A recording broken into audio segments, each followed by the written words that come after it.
Oke, Assalamualaikum warahmatullahi wabarakatuh. Selamat pagi teman-teman semua dan kepada dosen pengampu Ibu Bayangsari SHMH. Pada kesempatan kali ini kami akan menyampaikan tentang materi ilmu negara Australia. Adapun anggota dari kelompok kami yaitu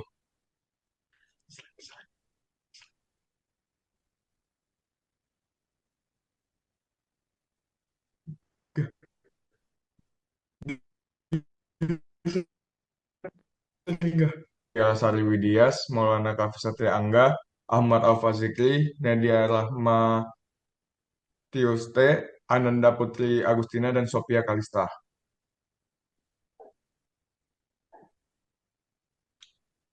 Untuk materi yang pertama itu adalah bentuk negara Australia. Australia awalnya terdiri dari 6 koloni Britania yang dikelola secara terpisah. Pada akhir abad ke-19, koloni-koloni ini menghadapi masalah bersama, seperti hambatan perdagangan, keamanan nasional, dan pengelolaan infrastruktur. Melalui konferensi konstitusi seperti konferensi Sydney dan Melbourne pada tahun 1890-an, mereka memutuskan untuk bergabung menjadi satu federasi untuk mengatasi tantangan tersebut. Konstitusi Australia itu disahkan pada tanggal 1 Januari 1901 yang secara resmi mengubah koloni-koloni tersebut menjadi negara federasi. Hal ini terinspirasi dari model federasi seperti di Amerika Serikat dan Kanada. Next.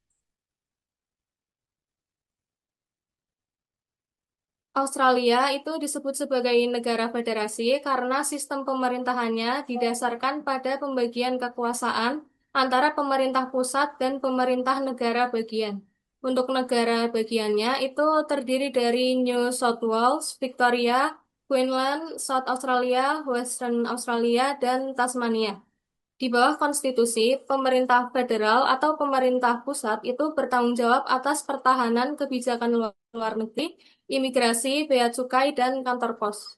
Sedangkan kekuasaan yang tidak diberikan kepada pemerintah federal atau pemerintah pusat dalam konstitusi itu disebut sebagai kekuasaan residual yang diserahkan kepada negara bagian yang bertanggung jawab atas keadilan, pendidikan, kesehatan, dan transportasi internal.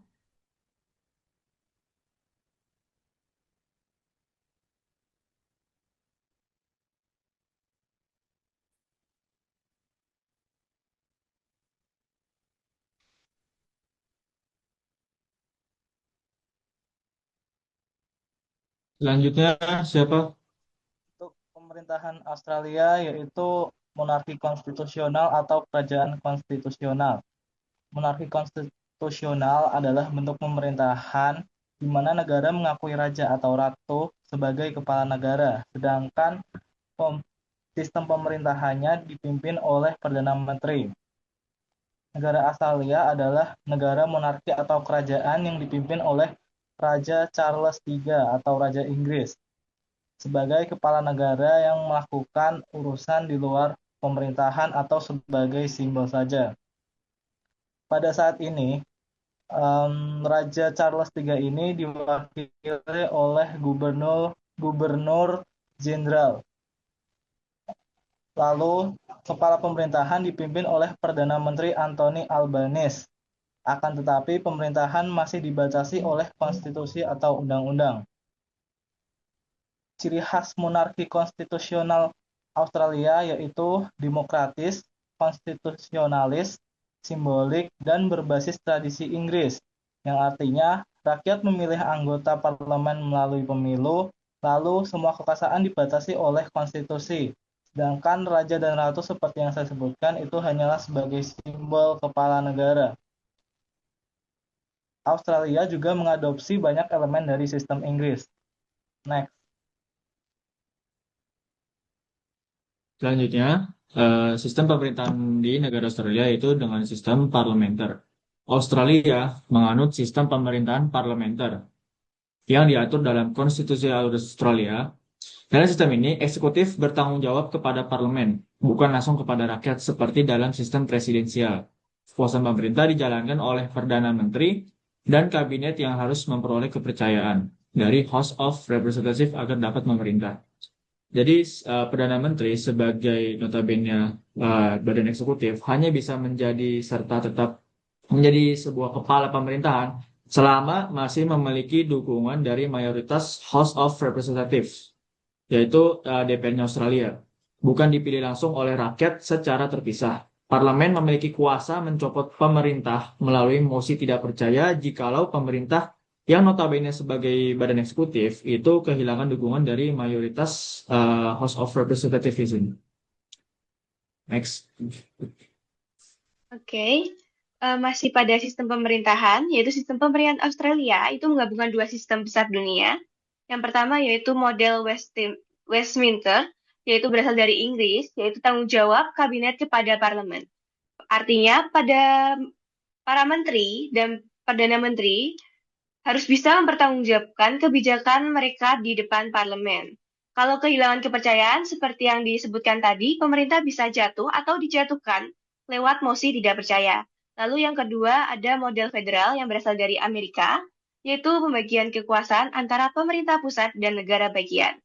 Untuk mode federal ini, setiap negara harus punya pemerintahan sendiri, tetapi tetap berada di bawah sistem nasional Australia.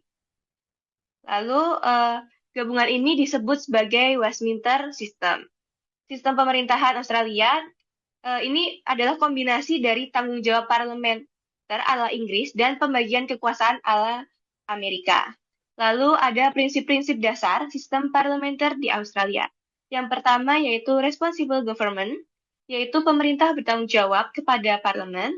Lalu ministerial responsibility, yaitu menteri bertanggung jawab atas kebijakan kementeriannya. Lalu collective responsibility, yaitu kabinet bertindak sebagai satu kesatuan politik.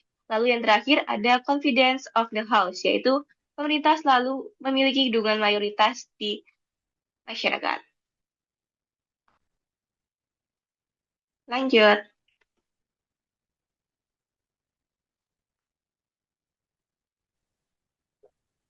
Kok macet sih? Sabar.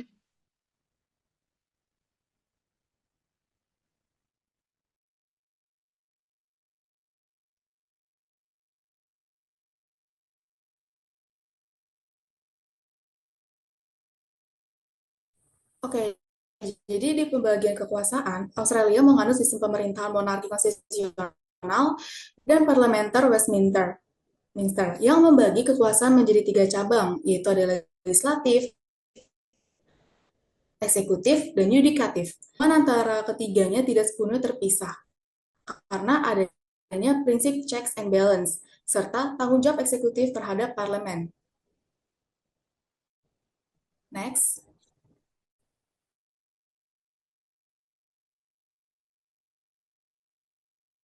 Untuk pembagian kekuasaan yang pertama, yaitu ada kekuasaan legislatif.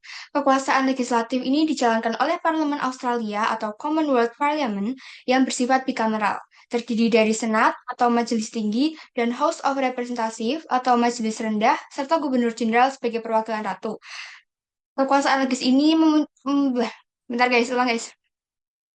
Untuk pembagian kekuasaan yang pertama, yaitu ada kekuasaan legislatif. Kekuasaan legislatif dijalankan oleh Parlemen Australia atau Commonwealth Parliament yang bersifat bicameral, terdiri dari Senat, Majelis Tinggi, dan House of Representative atau Majelis Rendah, serta Gubernur Jenderal sebagai perwakilan ratu. Fungsi utamanya yaitu membuat dan mengesahkan undang-undang, mengawasi kinerja pemerintah, dan menyusun anggaran negara. Lanjut.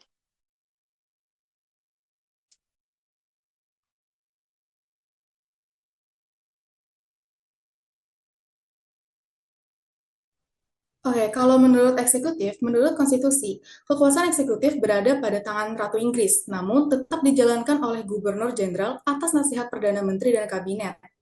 Dan dalam praktiknya, kekuasaannya nyata dipegang oleh Perdana Menteri dan para menteri yang juga menerapkan anggota parlemen. Nah, fungsinya dia itu untuk menjalankan undang-undang, mengatur jalannya pemerintahan dan administrasi publik, serta menetapkan kebijakan nasional, luar negeri, dan pertahanan. Next. Untuk kekuasaan yang terakhir, yaitu ada kekuasaan yudikatif. Kekuasaan ini dijalankan oleh High Court of Australia, Pengadilan Federal, dan Pengadilan Negara Bagian. Lembaga ini berfungsi menafsirkan undang-undang, menjaga supremasi konstitusi, serta menyelesaikan sengketa antara pemerintah federal dan negara bagian. Yang dimana fungsi dari kekuasaan yudikatif ini itu untuk menafsirkan konstitusi dan undang-undang, menguji tindakan eksekutif dan legislatif agar sesuai dengan konstitusi, serta melindungi hak-hak warga negara. Next.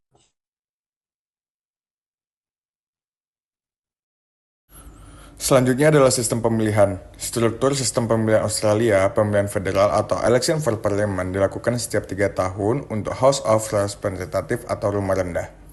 Dan setiap 6 tahun untuk Senat atau rumah tinggi. Pemilihan ini mencakup House of Representatives yaitu 51 anggota dipilih oleh rakyat melalui sistem provincial voting atau instant runoff voting di distrik pemilihan tunggal. Pemilihan memberi peningkatan yaitu 50% ditambah 1 suara. Ini memastikan presentasi lokal dan koalisi yang inklusif. Senat 76 anggota, 12 per negara bagian, 2 dari wilayah, dipilih melalui proportional representative dengan single transfer vote system. Ini memungkinkan partai kecil atau independen kursi untuk bisa naik. Selanjutnya adalah sistem pemilihan Perdana Menteri. Bukan dipilih langsung, tapi ditunjuk dari anggota House of Representatives yang memiliki dukungan mayoritas. Biasanya pemimpin partai pemenang. Perdana Menteri, pemimpin kabinet dan eksekutif, tapi harus bertanggung jawab ke parlemen. Jika kehilangan dukungan, ada kemungkinan juga pemerintah bisa jatuh. Selanjutnya adalah kepala negara. Gubernur Jenderal di sini dipilih oleh Raja Inggris atas rekomendasi Perdana Menteri. Berfungsi sebagai simbol negara, tapi tanpa kekuasaan eksekutif nyata. Ini menjaga elemen monarki konstitusional tanpa mengganggu demokrasi.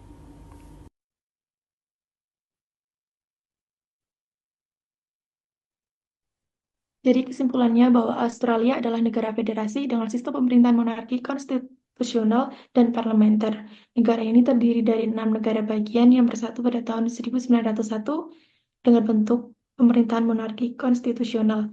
Dengan saat ini, Raja Charles III menjadi kepala negara, sedangkan Perdana Menteri memimpin pemerintahan. Kekuasaan dibagi antara pemerintah pusat dan negara bagian dengan sistem parlemen bicameral atau Senate dan House of Representatives.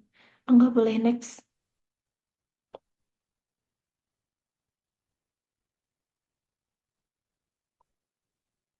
Pembagian kekuasaan terbagi menjadi 3. Yang pertama ada eksekutif, dipegang oleh Perdana Menteri dan Kabinet. Kedua, legislatif, disebut Parlemen Australia. Dan yang terakhir ada yudikatif, dipegang oleh Mahkamah Agung Australia atau yang disebut dengan High Court of Australia.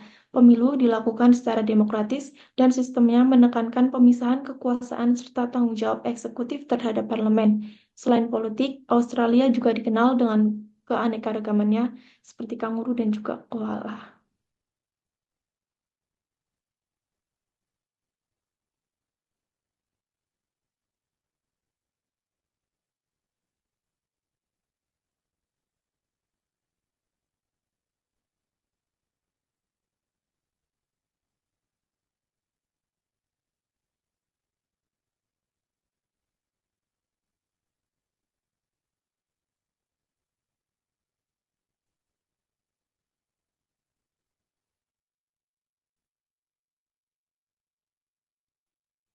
Kurang lebih itu yang bisa kelompok kami sampaikan mengenai bentuk negara Australia serta sistem pemerintahan dan juga sistem yang ada di negara Australia. Kurang lebih terima kasih. Wassalamualaikum warahmatullahi wabarakatuh.